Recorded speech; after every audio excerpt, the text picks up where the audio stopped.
UP में Samajwadi party और कांग्रेस के बीच गठबंधन कराने में प्रियंका गांधी ने अहम भूमिका निभाई है। सूत्रों के मुताबिक अखिलेश यादव की पत्नी डिंपल यादव के पास प्रियंका गांधी का फोन आया था। बताया जा रहा है कि गठबंधन के दौरान प्रियंका और डिंपल के बीच नजदीकियां बढ़ी हैं, जिसकी वजह से ये डील मुमकिन हो पाई है। गठबंधन के तहत समाजवादी पार्टी यूपी विधानसभा की 298 सीटों पर चुनाव लड़ेगी, वहीं कांग्रेस 105 सीटों पर अपने उम्मीदवार उतारेगी। इससे पहले कांग्रेस में आने वाले सिद्धू ने भी कहा था कि वो प्रियंका के वादे के भरोसे कांग्रेस में आए हैं। इसके बाद कयास लगाए जाने लगे हैं कि प्रियंका की पॉलिटिक्स में लॉन्चिंग होने वाली है।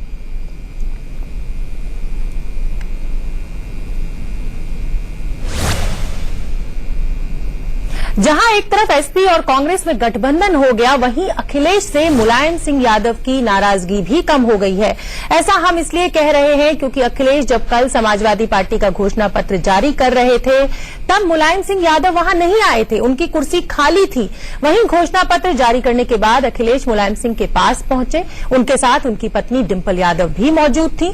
अखिलेश ने मुलायम को समाजवादी पार्टी का घोषणा पत्र सौंपा। अखिलेश और मुलायम के बीच काफी देर तक बातचीत चली। अखिलेश ने ट्विटर पर मुलाकात की तस्वीरें भी जारी की हैं।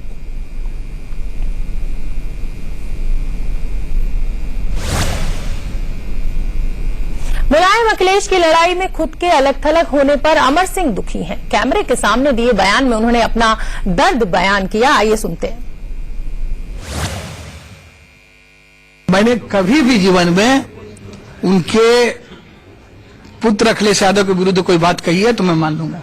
अगर प्रियंका गांधी राहुल गांधी कह दें कि जब भी मेरी उनसे बात हुई है मैंने अखिलेश यादव की प्रशंसा के अलावा कुछ कहा है तो मैं मान लूंगा, लेकिन इसका तात्पर्य नहीं है कि मैं अखिलेश यादव से आवेदन दे रहा हूं कि वह मेरा निष्कासन वापस कर लें।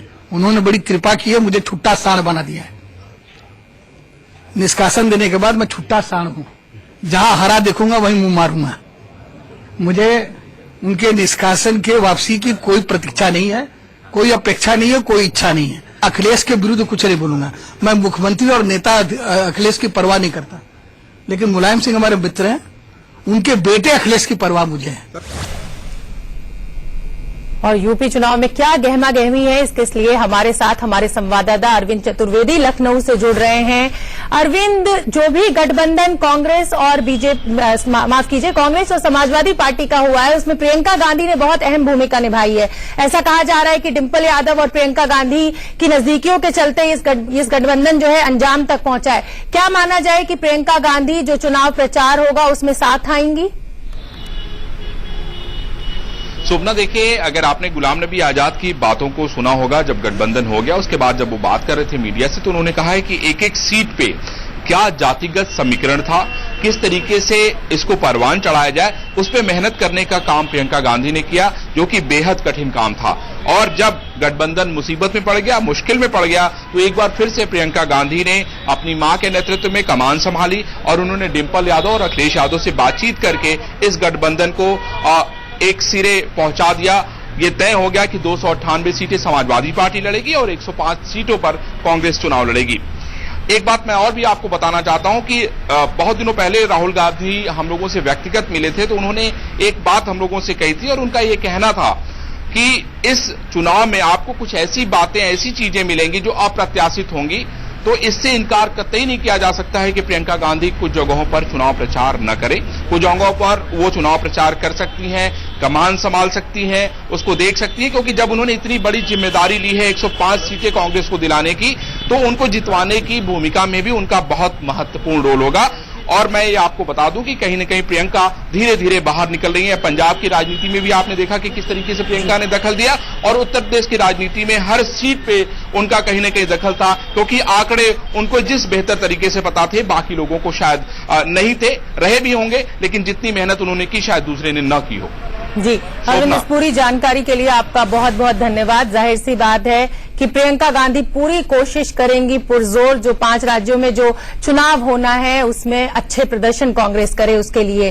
पंजाब चुनाव के लिए बीजेपी ने अपना घोषणा पत्र जारी कर दिया है। घोषणा पत्र में सस्ते दर पर हर महीने देसी घी और चीनी देने का वादा किया गया है, तो आतंकवाद प्रभावित परिवारों को 5 लाख की आर्थिक सहायता देने का भी वादा किया गया है।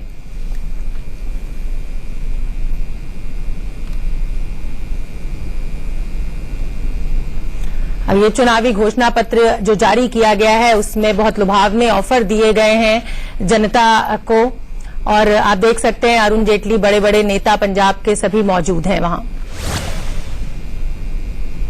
अमृतसर ईस्ट से कांग्रेस उम्मीदवार नवजोत सिंह सिद्धू का प्रचार अभियान जोरों पर है। सिद्धू ने रविवार कांग्रेस कार्यकर्ताओं के साथ बैठक के बाद एक जनसभा को संबोधित किया। इस दौरान सिद्धू की पत्नी और अमृतसर ईस्ट से ही बीजेपी विधायक रही नवजोत कौर कांग्रेस कार्यकर्ताओं के बीच बैठी नजर आई। इस मौके पर सिद्धू ने सीएम प्रकाश सिंह बादल पर जमकर हमला बोला। सिद्धू ने अपने शायराना अंदाज में बादल परिवार पर हमला बोलते हुए कहा कि सीएम प्रकाश सिंह बादल हैंडपंप की तरह हैं जो 6 फुट जमीन के ऊपर और 120 फुट जमीन के नीचे हैं। सरदार नवजोत सिंह सिद्धू जी ਨੂੰ ਦੱਸਿਆ ਨਵਜੋਤ ਸਿੰਘ ਜੀ ਨੇ ਜਦੋਂ ਦੇਖਿਆ ਕਿ ਪੈਸੇ ਘੱਟ ਨੇ।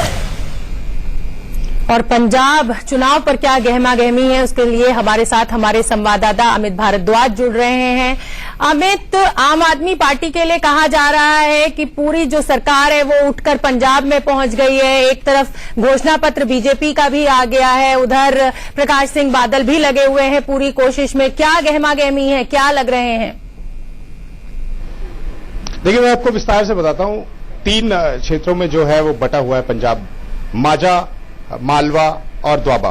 अगर हम माझा और द्वाबा की बात करें, वहां कांटे की टक्कर है अकाली दल की और कांग्रेस की। और अगर हम मालवा की बात करें तो वहां पर आपका ट्रायंगुलर, आपका पलड़ा कहीं भारी है और ट्रायंगुलर जो है काफी कड़ा मुकाबला है। मालवा में कुछ जगहों पर कांग्रेस और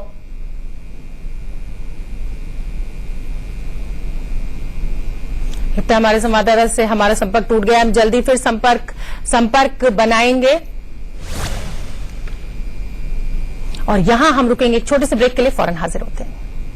बठिंडा से शुरुआत कर रहे हैं अपनी इस वोट यात्रा की इंडिया न्यूज में और लोगों तक जाएंगे, लोगों तक मिलेंगे, दर्द को समझेंगे। आगरा में हूं, यूपी चुनावों की घोषणा हो चुकी है।